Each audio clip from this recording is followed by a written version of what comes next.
Nicolás Maduro anunció que pagaría 120 millones de dólares al mecanismo coordinado por la Organización Mundial de la Salud para conseguir vacunas a través del mecanismo COVAX. Maduro había informado que la semana pasada se realizó un adelanto en el pago de los inmunizantes de 64 millones de dólares y explicó que el fármaco recibido por parte de la OMS sería inoculado en mayo. Venezuela ha recibido en total unas 800.000 vacunas, entre las rusas Sputnik V y la del fabricante chino Sinopharm. Según datos reseñados en portales de noticias, a la fecha Venezuela sumaría más de 18.000 campañas de GoFundMe, lo que representa 10% de las ayudas totales solicitadas en el mundo. Aunque los números de contagiados y muertos por la COVID-19 que refleja el sistema sanitario de Venezuela son inferiores a los de Brasil, la petición de ayuda a través de esta plataforma por parte de los venezolanos es mayor y duplica el registro de ayudas abiertas desde el gigante sudamericano. Las estadísticas de GoFundMe han reflejado un repunte desde Venezuela durante las últimas semanas como consecuencia de la segunda ola de contagios. El pronunciamiento por parte del presidente del Colegio Nacional de Periodistas de Venezuela, Tinedo Guía, advierte sobre la reiterada actuación de Nicolás Maduro y sus instituciones en la búsqueda de criminalizar la labor de informar. Recordó que desde el pasado mes de enero el régimen ha condenado y sesgado el trabajo de la prensa libre. Ni con demandas ni con sanciones pecuniarias podrán esconder la verdad que es noticia, porque ésta se yergue contra el odio y la maldad. El representante del gremio precisó que el diario El Nacional es sinónimo de historia en Venezuela y repudió que quiera ser censurado por funcionarios leales a Maduro.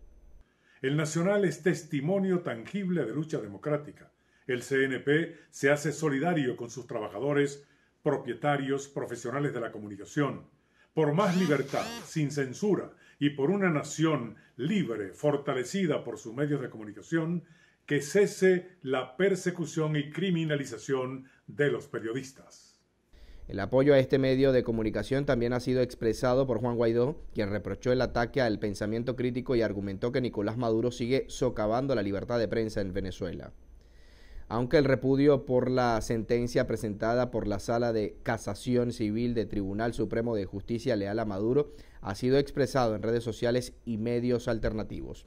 El Poder Judicial venezolano ha solicitado al diario El Nacional la cancelación de más de 13 millones de dólares a Diosdado Cabello como indemnización por daño moral, luego que el medio de comunicación replicara un trabajo de la ABC de España, en donde se relaciona al funcionario chavista con el narcotráfico, según declaraciones de su ex escolta Leazmi Salazar. El país sudamericano atraviesa un aumento de los contagios debido a la variante brasileña del virus, según explicó el Ministerio de Salud peruano. La última cifra diaria, ubicada en 433 decesos, elevó el acumulado a 57.230 en 13 meses de pandemia, mientras que los nuevos contagios sumaron 7.131, incrementando el total a 1.704.757 en Perú, cuya población es de 33 millones de habitantes. El récord anterior de muertes por COVID-19 era de 384 y se había registrado el 10 de abril, una noche antes de las elecciones presidenciales y legislativas celebradas hace una semana. Los turistas provenientes de estos países deberán cumplir con un confinamiento obligatorio de 10 días, el cual será vigilado por la policía y en caso de no cumplir con el mandato, el viajero deberá cancelar una multa equivalente a $1.800. En el caso de no consignar la deuda, el pago se multiplicará al doble. Uno de los requisitos para viajar a Francia desde Argentina, Brasil, Chile y Sudáfrica es realizarse una prueba PCR 36 horas antes del vuelo. La decisión del gobierno francés se debe al aumento de contagiados de coronavirus en el país. Los israelíes por fin viven una primera victoria contra el coronavirus. Tras un año de uso de mascarilla, el domingo dejó de ser necesario portarla en espacios abiertos, aunque sigue siendo obligatoria en el transporte público. Hay una sensación de alivio por la pandemia que se ha apoderado de nuestras vidas en el último año. Realmente siento que la vida está volviendo a la normalidad. Se siente bien, pero al mismo tiempo siempre es importante ser cautelosa. Siempre llevo una máscara conmigo. No siento que haya terminado por completo. Es agradable sentir más libertad. El país pudo dar este paso el jueves por la noche gracias a una intensa campaña de vacunación facilitada por un acuerdo firmado entre el Estado y el gigante farmacéutico Pfizer.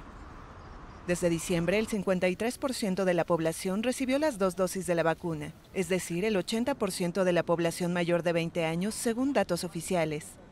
A cambio de un acceso rápido a millones de dosis de la vacuna, Israel aportó a Pfizer datos reales sobre el efecto de la vacunación. En Israel, los datos médicos de la población están digitalizados. Caminar por las calles de Tel Aviv y ver las caras de la gente con sonrisas es divertido y me hace feliz. Incluso ahora mientras hablamos me parece extraño que no mantengamos una distancia de 2 metros. Realmente extrañaba respirar aire.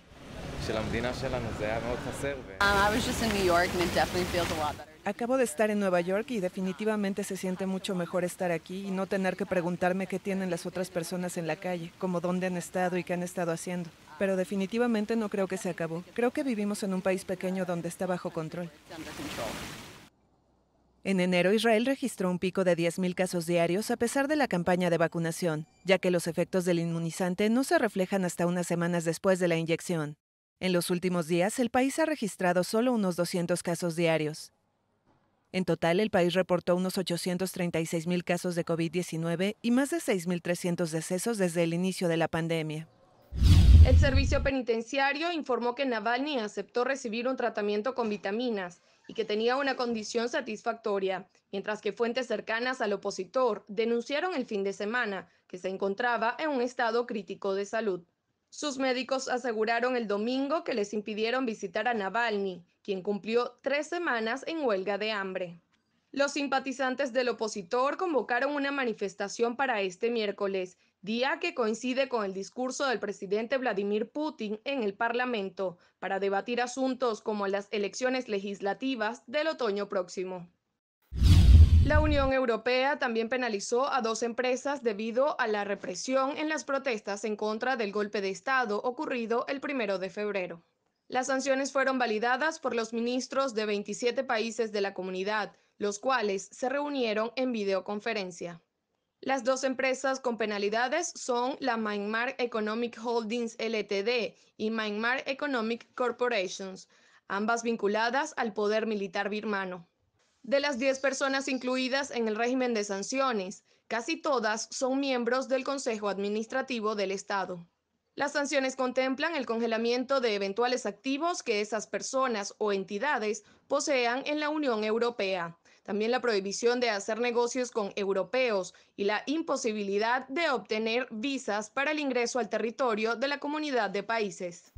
El presidente cubano Miguel Díaz-Canel fue electo como primer secretario del Partido Comunista de Cuba, tomando el relevo de Raúl Castro, quien se retiró a los 89 años de edad, según lo anunció el partido único en la isla.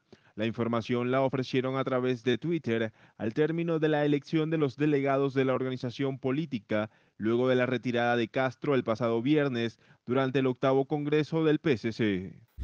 El primer vuelo controlado y con motor en otro planeta. El helicóptero Ingenuity de la NASA logró el lunes despegarse de la superficie de Marte. Se elevó 3 metros, flotó algunos segundos y volvió a tocar tierra. La agencia planea hasta 5 vuelos en el transcurso de un mes, con un nivel de dificultad creciente. El aparato había viajado al planeta rojo unido a la parte inferior del rover Perseverance, que aterrizó el 18 de febrero en una misión para buscar signos de vida extraterrestre. La NASA había planteado originalmente el vuelo del helicóptero para el 11 de abril, pero lo pospuso debido a un problema de software que se identificó durante una prueba. El primer vuelo propulsado en la Tierra fue realizado por los hermanos Wright en 1903 en Kitty Hawk, Carolina del Norte, y un trozo de tela de ese avión fue introducido en Ingenuity en homenaje a esa hazaña. Se espera que el helicóptero pueda allanar el camino para futuros vuelos que revolucionen la exploración de los cuerpos celestes, porque pueden llegar a áreas a las que los rovers no pueden ir y viajar mucho más rápido. Aunque lo reseñado por medios de comunicación venezolanos hacía referencia al supuesto desalojo de las instalaciones de la emisora y el cierre indefinido de las operaciones de Radio Rumbos 670 AM, la presidenta del medio de comunicación, Elsa Siciliano, aseguró que todo fue un malentendido entre las partes y que será este miércoles cuando se aclare el tema a escala jurídico. Por su parte, la secretaria general del Colegio Nacional de Periodistas del Valle Canelón precisó que aunque se trate de un conflicto interno, no descarta que Radio Rumbos se convierta en el nuevo objetivo de la administración oficialista. Considera que estas acciones solo buscan mayor cerco comunicacional en Venezuela por parte de Maduro y sus instituciones. Sin embargo, es una sentencia emanada por el Tribunal Oficialista a cargo del magistrado Calixto Ortega, que pues de alguna manera quizás se inmiscuye en esta pelea de socios y que le cae como anillo al dedo al gobierno nacional para ponerle la mano a otro medio de comunicación social. Que desde el Colegio Nacional de Periodistas nos mantenemos alerta, no solo lo que pueda ocurrir con Radio Rumbo, sino también con todos los medios de comunicación en el país, visto que cada vez más es la pretensión del gobierno nacional de Nicolás Maduro de avanzar en la llamada hegemonía comunicacional que se propuso en su momento Hugo Chávez Frías, y que no es más que controlar toda la información que se produce en Venezuela, denunciar que en nuestro país cada vez la censura arrecia y pues queremos rechazar esta pretensión por parte del gobierno nacional. El jurado encargado de dictar sentencia en el juicio contra el policía blanco que mató al afroamericano George Floyd en Minneapolis hace casi un año ha hablado. Derek Chauvin es culpable de los 3 cargos a los que se enfrentaba: asesinato en segundo grado, asesinato en tercer grado y homicidio imprudente. La decisión se ha adoptado con la unanimidad de los 12 miembros del jurado, como era preceptivo, y llega durante la segunda jornada de deliberaciones. Un desenlace que debería servir para evitar el nuevo estallido social que muchos anticipaban. Este veredicto era la válvula de escape que esperaba la mayoría del país, incluidos el presidente Joe Biden, en un caso que ha mantenido en vilo a los estadounidenses por las explosivas ramificaciones que acarreaba. El contenido del artículo también precisó que solo 12 países son considerados zona blanca para los trabajadores de la prensa, mientras que un 73% del total de 130 países en riesgo sufren graves impedimentos y obstáculos. Países como China, Turkmenistán, Corea del Norte, Eritrea, Cuba, Honduras y Venezuela integran la lista de naciones que sigue llevando a niveles sin precedentes la censura y la vigilancia de propaganda en Internet. La ONG agregó que regiones de América Latina registran mayor desgaste del ejercicio periodístico, llegando a ser considerado Brasil como una zona roja y difícil, seguido de India, México y Rusia. La ONG Foro Penal contabilizó 323 presos políticos en el país, de los cuales 299 son hombres y 24 mujeres, cifra que fue certificada por el miembro de la OEA. Actualmente se encuentran privados de libertad 2 menores de edad por razones políticas, 198 civiles y 125 militares. El informe de la organización enumera a 15.703 detenciones por causas políticas en el país desde el 2014. La información fue presentada por la Agencia de las Naciones Unidas para los Refugiados y la acción ha sido considerada como modelo en la región. El plan se encarga de trasladar a los connacionales desde el estado brasileño de Roraima y las estadísticas presentadas detallan que el 77% de las familias que han sido reubicadas ya cuentan con trabajos en sus nuevas zonas de residencia. Antes de poner en práctica esta iniciativa, más del 60% de los migrantes vivía en refugios temporales en Roraima, mientras que otro 5% alquilaba espacios que generaban mayor gasto familiar. El proyecto denominado Operación Acogida cuenta con el respaldo de 48 organizaciones de la sociedad civil de Brasil, ACNUR y la Organización Internacional para las Migraciones. La canciller colombiana, en nombre del gobierno de esta nación, envió una comunicación oficial al embajador de Rusia acá en Bogotá, rechazando la incursión de una aeronave en territorio nacional. La Cancillería, en nombre del Gobierno Nacional, entregó una comunicación oficial al embajador de Rusia en Bogotá, manifestándole nuestra enérgica protesta por la situación generada por una aeronave rusa que este 19 de abril violó el espacio aéreo de Colombia. Blum también aseguró que en reiteradas ocasiones el gobierno ruso ha violentado las directrices emitidas por el gobierno colombiano. Expresamos el rechazo a las situaciones reiteradas en que aeronaves de ese país han incumplido las condiciones definidas en autorizaciones de sobrevuelo emitidas por Colombia. Se le indicó al embajador Tadumadze la importancia de una pronta respuesta de su gobierno y que ésta tenga las garantías de que las graves y sistemáticas violaciones del espacio aéreo colombiano no se repetirán. Más temprano, la ministra de Relaciones Exteriores de Colombia recibió en el Palacio de San Carlos al viceministro de Relaciones Exteriores de Corea del Sur, con quien tocó diversos temas, entre ellos los 60 años de relaciones bilaterales entre ambas naciones. También el viceministro de Relaciones Exteriores de Colombia, Francisco Echeverry, dialogó con su homólogo coreano Kun Kon-chois en el Palacio de San Carlos. Tocaron diversos temas, entre ellos la agenda bilateral en materia comercial. También se refirieron a la crisis migratoria que se ha generado en Venezuela durante los últimos años. La representación coreana aseguró que continuarán apoyando a Colombia frente a este tema. La fundación informó que Venezuela necesita 1.219 semanas para vacunar a su población, equivalentes a 23 años, seguido de Paraguay con 869 y Guatemala con 815.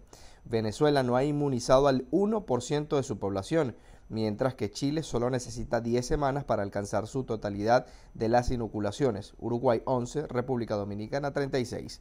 La investigación se realizó con datos de Our World in Data de la Universidad de Oxford y la Universidad Johns Hopkins.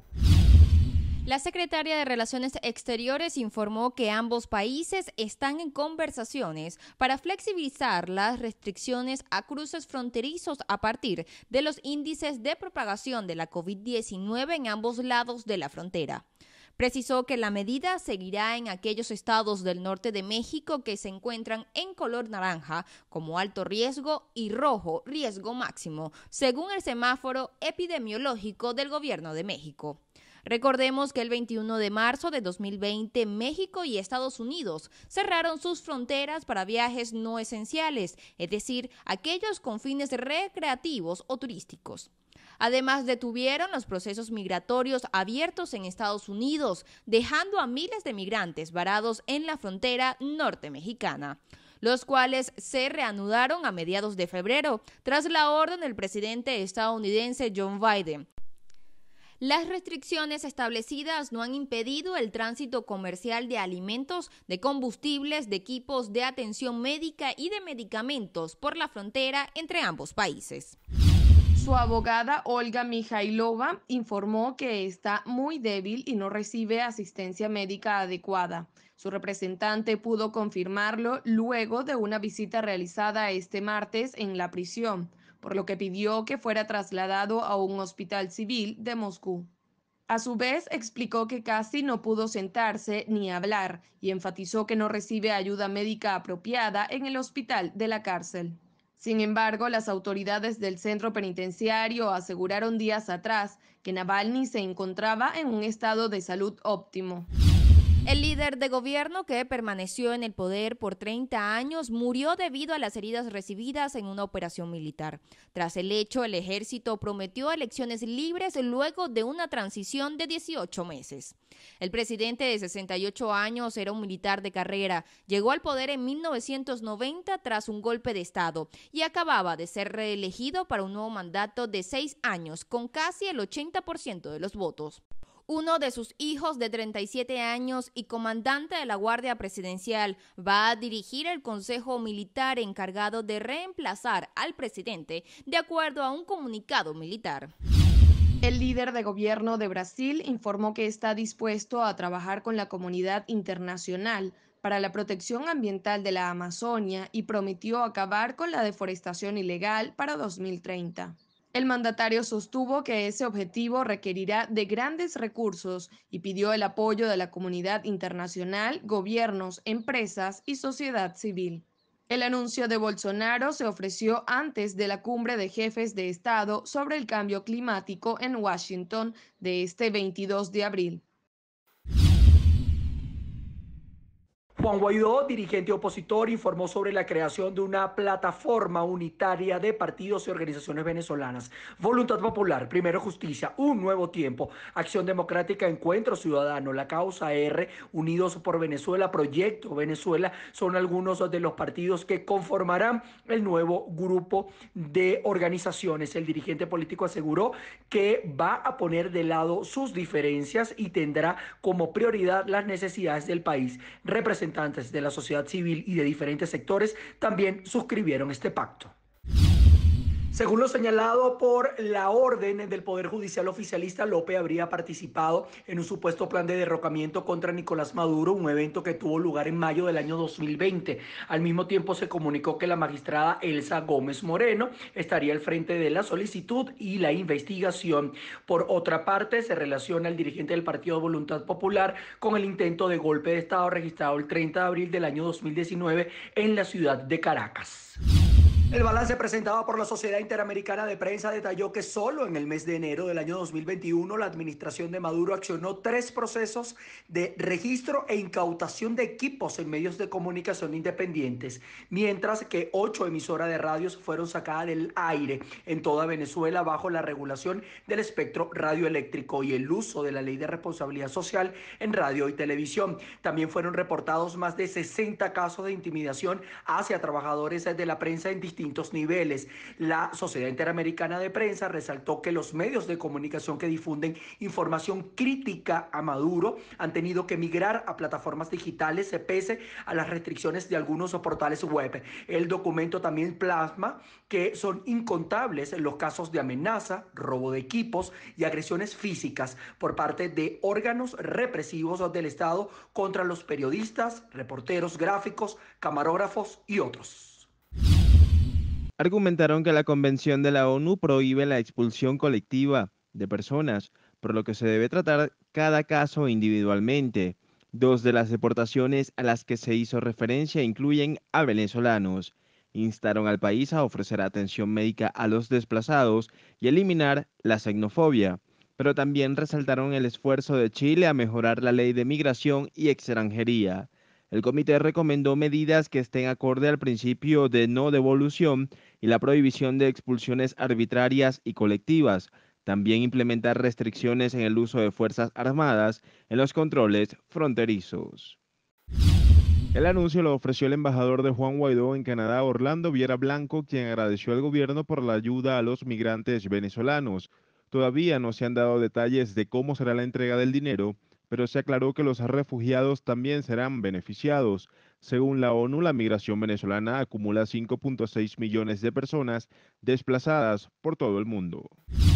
La cumbre abordó respuestas sobre la atención de la COVID-19 en la región y cuestionó los planes de vacunación en algunos países. La reunión telemática tuvo epicentro en Andorra y la mayoría de los líderes de América Latina dijeron presente de manera virtual. Según las cifras presentadas por los organizadores de la cumbre, solo 14 funcionarios de alto nivel participaron por Latinoamérica, entre ellos Delcy Rodríguez, funcionaria de la administración de Nicolás Maduro, ante la ausencia del líder oficialista.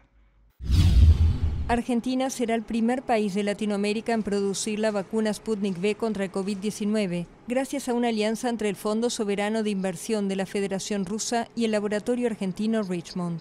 La farmacéutica privada ya produjo un primer lote de 21.000 dosis que llevó para control de calidad al Centro Gamaleya, el instituto ruso que elaboró la vacuna. Según Rusia, la producción a gran escala comenzará en junio. El plan es producir 1 millón de dosis mensuales durante un año, hasta terminar de construir una nueva planta, donde la meta es llegar a 5 millones de dosis por mes. La vacuna Sputnik V, con una eficacia superior al 97%, ya está aprobada en más de 10 países de América Latina y Centroamérica, por lo que el Instituto Ruso cree que la producción en Argentina ayudará a facilitar las entregas en la región. El parque de diversiones, ubicado a las afueras de la capital de Francia, atenderá a 1.000 personas desde este sábado para aplicar la vacuna anti-COVID. La dosis suministrada será la de Pfizer a personas mayores de 60 años de edad o que tengan alguna condición de riesgo. El punto de vacunación será ubicado en el hotel dentro del parque de diversiones y estará dirigido por el Ente de Salud de Francia. Además del plan de inmunización en Disneyland, se abrirán 12 puntos más en la región de Seine-et-Marne. El país ya había iniciado la inoculación en grandes centros como el Estadio de Francia, en el que se atienden a más de 2.000 personas a diario. El Departamento de Justicia indicó que la investigación civil busca determinar si el accionar de la policía se debe al uso excesivo de la fuerza, prácticas raciales o sistemáticas. El anuncio se dio un día después de declarar culpable al ex agente Derek Chauvin por la muerte del afroamericano George Floyd. Si se encuentran pruebas de un patrón de prácticas ilegales, la investigación posiblemente podría conducir a una demanda civil que busque obligar a la ciudad a emprender reformas radicales en su departamento de policía. El submarino KRI Nangala 402 estaba haciendo maniobras en las costas de Bali, según informó el portavoz de la Armada. Las autoridades informaron que la Marina indonesa realiza actualmente tareas de búsqueda y explicaron que el área en donde perdieron contacto es bastante profunda. Recientemente han encontrado una mancha de petróleo en la zona, pero aún no han logrado determinar el vínculo con la desaparición. El país pidió ayuda a Singapur y a Australia para la búsqueda de las 53 personas a bordo. Eurodiputados y representantes de la Unión Europea acordaron reducción de 55% o más en las emisiones netas de gas de efecto invernadero para 2030. El anuncio se ofreció en la víspera de la cumbre del cambio climático organizada por el presidente estadounidense Joe Biden. Este acuerdo, sellado luego de 14 horas de reuniones, será incorporado a una nueva ley de clima para toda la Unión Europea, actualmente en preparación. Representantes de la comunidad de países explicaron que la decisión debe ser un mensaje sobre la determinación que tienen acerca de este tema. La comunidad de países deseaba alcanzar un acuerdo que pueda presentar ante la cumbre global virtual sobre clima, que se realizará a partir del jueves, convocada por Biden y en la que ya confirmaron participación, entre otros países, los presidentes de China, Xi Jinping, y de Rusia, Vladimir Putin. Julie Chum, subsecretaria interina del Departamento de Estado para el Hemisferio Occidental de Estados Unidos, informó al canciller oficialista Jorge Arriaza sobre las condiciones que el régimen debe cumplir para que la administración de Joe Biden levante las sanciones. Entre ellas, destaca la celebración de elecciones libres y justas, respetar los derechos humanos y libertad de prensa, liberar a los 323 presos políticos, la no persecución a integrantes y simpatizantes de la oposición, evitar el acoso a las organizaciones no gubernamentales. Todo esto fue expresado a través de Twitter y llega como una respuesta a Arriaza luego que el funcionario cuestionara el compromiso de Estados Unidos sobre la crisis venezolana. Más temprano, Arriaza reiteraba que las sanciones generan sufrimiento en la población venezolana en medio de la pandemia por la COVID-19. Los señalamientos de la funcionaria oficialista se dieron durante la celebración de la cumbre iberoamericana. Al mismo tiempo, Rodríguez argumentó que la nación neogranadina pasó a ser el primer país productor de cocaína del mundo y afirmó que durante la pandemia de la COVID-19 los números de producción se han incrementado. Durante su alocución, Delcy Rodríguez catalogó de pedigüeña la gestión de Duque para la atención de los venezolanos que se encuentran en el suelo colombiano. Agregó que la supuesta producción de droga en territorio colombiano se está convirtiendo en una situación de salud pública para la comunidad internacional y perturba a los sistemas financieros de muchos países.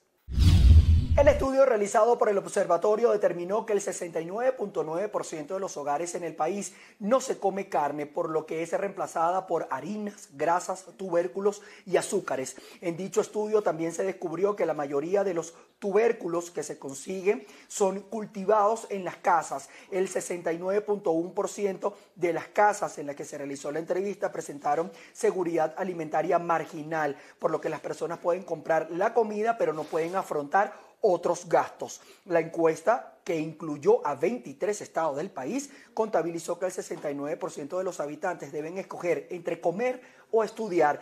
El estudio incluyó a 2.041 hogares entre urbanos y no urbanos en los distintos estados de Venezuela.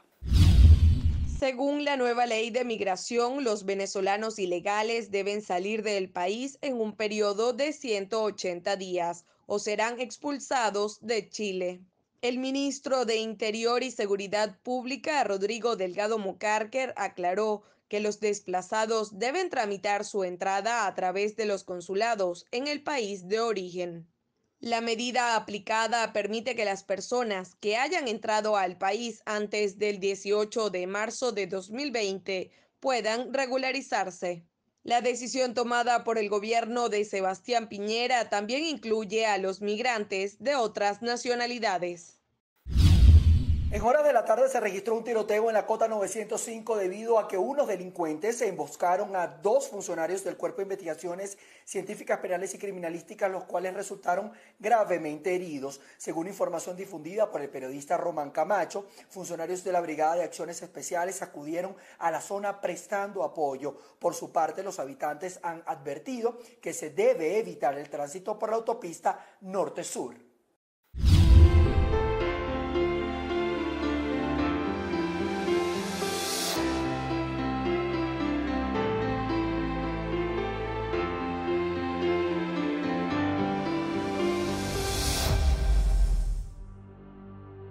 Al transitar cada día por los alrededores de la Iglesia de la Candelaria en Caracas, la señora Reina Flores toma varios minutos para hablar con el venerable. Su testimonio de fe, como el de muchos feligreses, está relacionado con el nacimiento de su primera hija. El significado para mí es que de mi primera hija, que ya tiene 60 años, de 60 años, en ese momento que yo fui a dar a luz, yo le pedí mucho a él para que no me hicieran cesárea, pero él me hizo el milagro. Yo creo mucho en él. Esa devoción en estos momentos, eso no tiene comparación, no tiene comparación. Yo vengo todos los días, cuando salgo, aunque esté en la puerta cerrada, yo hablo con él y le rezo, aunque esté en las puertas cerradas, porque yo creo que me ha dado más de lo que yo me merezco. A sus 81 años de edad, Reina Margarita Flores pide a la Sagrada Imagen por la sanación de todos los enfermos en Venezuela. BPI TV te acompaña en el camino a la beatificación del Dr. José Gregorio Hernández, que tendrá lugar el próximo 30 de abril en la ciudad de Caracas.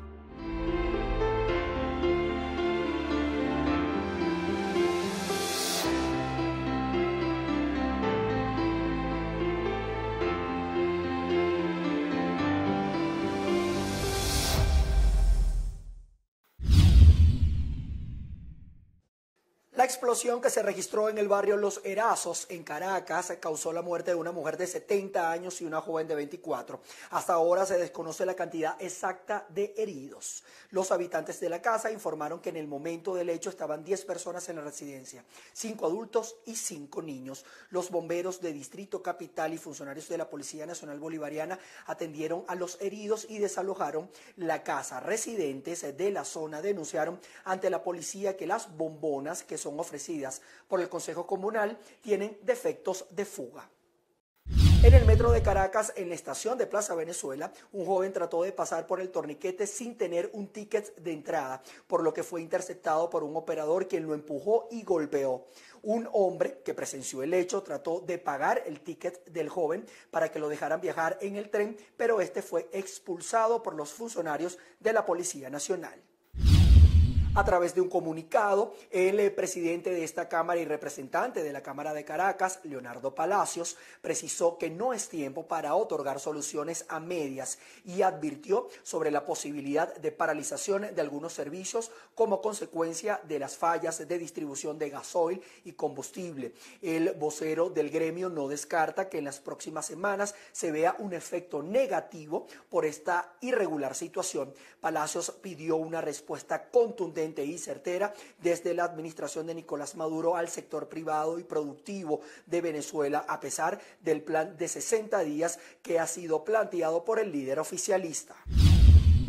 Juan Francisco Espinosa, director general de Migración Colombia, detalló que estiman regularizar el estatus de al menos 800.000 migrantes venezolanos a través de la asignación de protección temporal que arranca el próximo 5 de mayo.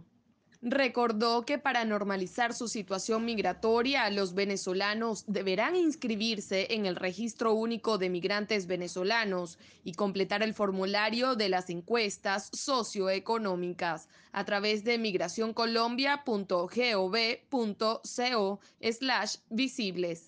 Espinosa sostiene que la meta de la primera fase está prevista para la regularización de 91.000 venezolanos en el departamento del Atlántico. Los expertos que han emitido esta actualización tras analizar los resultados de estudios recientes consideran verosímil una relación causal entre este producto y raros casos de trombosis. Agrega que los mecanismos biológicos de ese síndrome siguen bajo investigación. Sobre esta preocupación que se ha extendido a través de los países que utilizan o tienen órdenes pendientes de esta vacuna, el grupo científico de la OMS recuerda que la mayoría de los casos que se han registrado en la Unión Europea y en el Reino Unido, fuera de esos territorios, se han reportado casos todavía más raros, a pesar de la amplia utilización de la vacuna de AstraZeneca. El presidente ruso Vladimir Putin apoyó este viernes la propuesta de la Agencia Sanitaria Rusa para decretar 10 días no laborales en mayo con el fin de frenar la pandemia del coronavirus.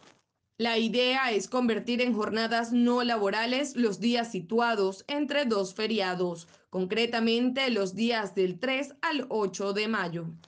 Como los primeros días de mayo ya son feriados, el resultado sería que los rusos no estarían obligados a trabajar del 1 al 10 de mayo.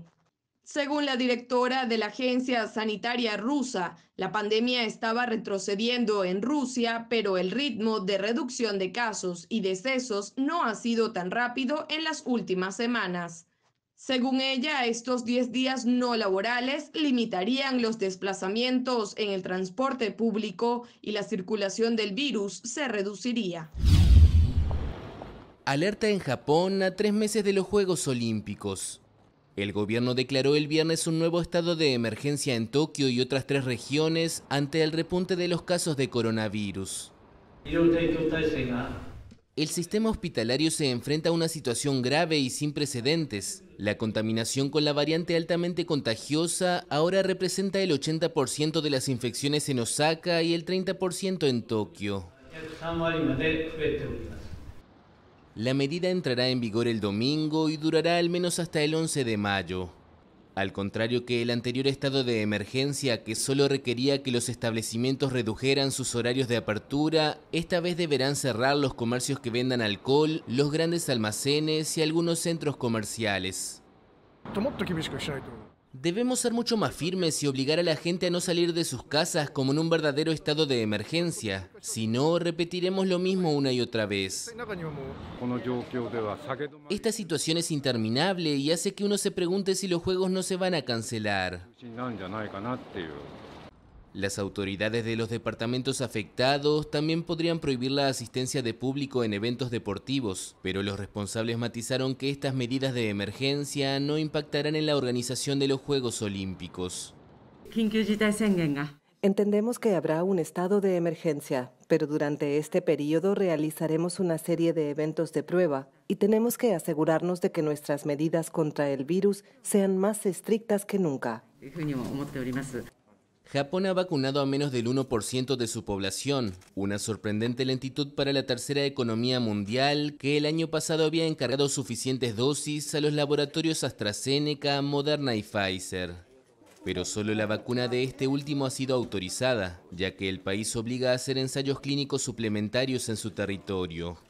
El gobierno pidió 144 millones de dosis al laboratorio estadounidense, pero al igual que lo que sucede en otros lugares del mundo, afronta dificultades de suministro. Un objeto no identificado fue encontrado en Indonesia a 100 metros de profundidad, en el mismo lugar en donde se perdió contacto con el submarino que llevaba a bordo a 53 personas. Las autoridades continúan las acciones de rescate debido a que la embarcación cuenta con pocas horas de oxígeno. La Marina mantiene la búsqueda con la ayuda de aparatos de alta tecnología que utiliza ondas sonoras para localizar objetos en el fondo del mar. En total, un equipo de 21 buques de guerra indonesios, un submarino y buques adicionales del Departamento de Policía y Rescate continúan trabajando para hallar a los desaparecidos. SpaceX envió a 4 estadounidenses hacia la Estación Espacial Internacional en la tercera misión de este tipo del grupo privado desde que Estados Unidos reanudara los vuelos habitados hacia el espacio. El cohete despegó desde la plataforma 39A del Centro Espacial Kennedy en Florida, en el suroeste de Estados Unidos.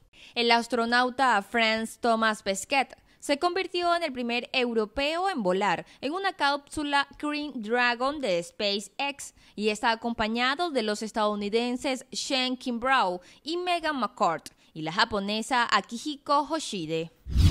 La ex estrella olímpica y miembro de la familia Kardashian, Kylie Jenner, anunció que presentó los documentos para postularse a la gobernación de California, en un intento por convertirse en la primera transgénero estadounidense en acceder a un cargo político de alto perfil. Estoy adentro, dijo la ex atleta de 71 años en un comunicado, y agregó que lanzará formalmente su campaña, presumiblemente como republicana. En febrero, Kylie Jenner dijo que nunca había pensado en postularse para gobernadora, aunque sí destacó que sería una excelente oportunidad para la promoción de los derechos LGBT en 2020.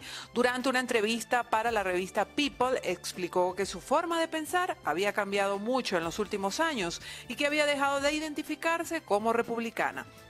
Ahora se describe a sí misma como conservadora económica y socialmente progresista.